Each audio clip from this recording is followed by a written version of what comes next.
欢迎来到新闻频道。当您订阅频道时，演员们会很高兴。迪丽热巴为何再无缘白玉兰提名？背后原因引人深思。迪丽热巴带着利剑玫瑰杀回视圈之后，经历了她从没有过的冷落，而她的名字被她看中的白玉兰拒之门外。比起继续演古偶，迪丽热巴想要在正剧圈站稳脚跟，最先做的事情是演打拐女警，只有这样她才不会被困在流量标签里。现在不是她挑选剧本的时候，而是剧本挑选她，在零下20度拍搏斗戏这份苦差，对迪丽热巴来说特别重要。素颜操脸，在迪丽热巴看来已经没有那么重要了，撕掉标签才是最重要的。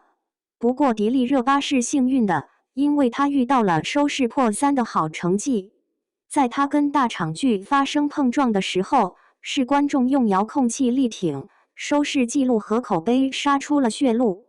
明明利剑玫瑰是提名遗珠之中底子最薄的，结果央视收视率却是最能打、数据最周全的。不过刻在评委心里的是出身论，从他们对待流量转型的态度上就可以看出来，没大厂撑腰，就不敢给提名名额。流量在专业奖项面前永远都率先低下头，而网友的期待过于简单了，他认为收视率高就该拿提名。网友是心急的，他粉了这么多年，如果不为偶像鸣不平，或许他早就脱粉回踩了。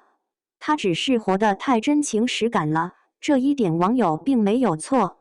尤其是他懂得为偶像谋划，善于借力打力。就在各家粉丝一起紧盯提名名单的时候，看到好几位顶流在列，就知道一定有人会为落选意难平。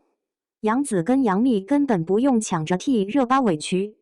当看到提名公布的时候，网友顺势而为，跟路人的评论一起发酵，骂得开心了。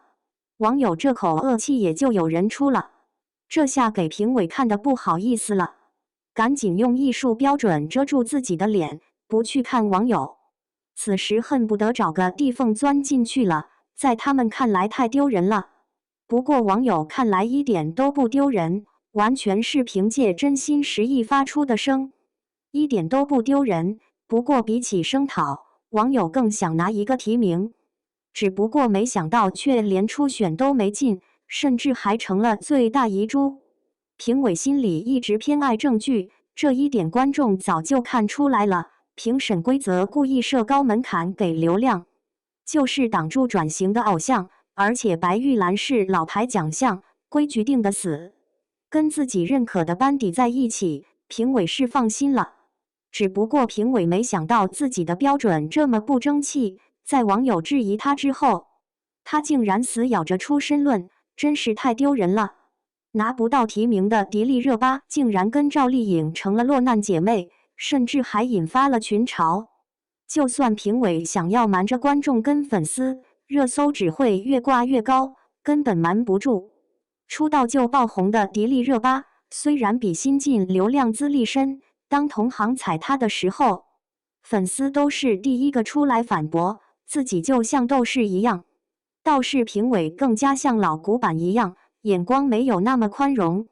所以在落选提名这件事情上，粉丝虽然心疼热巴，但也希望她跟作品继续往前走。毕竟这届名额有限，说好的公平也兑现不了了。如果留在原地抱怨，热巴会吃更多的苦。看着粉丝为了迪丽热巴担忧，路人才明白为什么迪丽热巴更加意难平，而评委更加冷血，完全就是被死板规则惯坏的。这一次迪丽热巴要为自己的转型负责，而迪丽热巴也要为自己继续留在正剧圈继续努力了。